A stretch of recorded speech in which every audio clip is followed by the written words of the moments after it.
ministri i pezulluar, jo vetëm që nuk firmos dot vet asgjë, por ama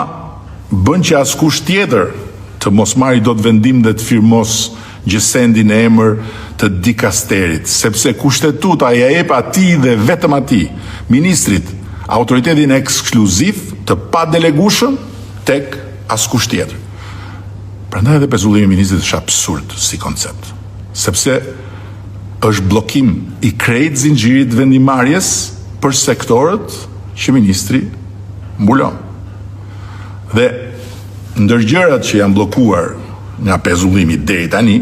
është edhe marrëveshja me Kanadan për fluturimet ajrore, të cilën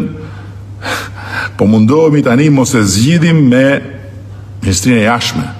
Sa shpjegova dhe sa po shpjegoj këto ditë je përgjigje dhe pyetjes, po mirë, pse nuk e heq ky ministren dhe ja ku u zgjidh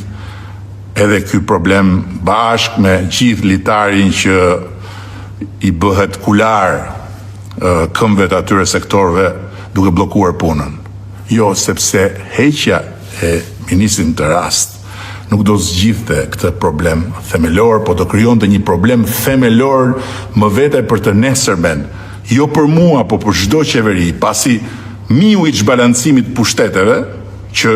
do të kalonte këtë herë në mustaqe me idenë se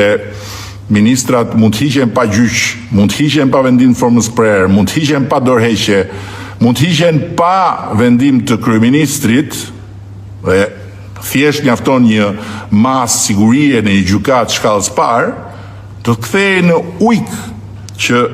do kafshonte qeverit, do përbuste parlamentet, do përqeshte votën popullore nga ku edhe buron përbërja e çdo qeverie. Ja pse kam shkuar unë në gjykatën kushtetuese. Dhe ja pse kjo betejë institucionale as pak politike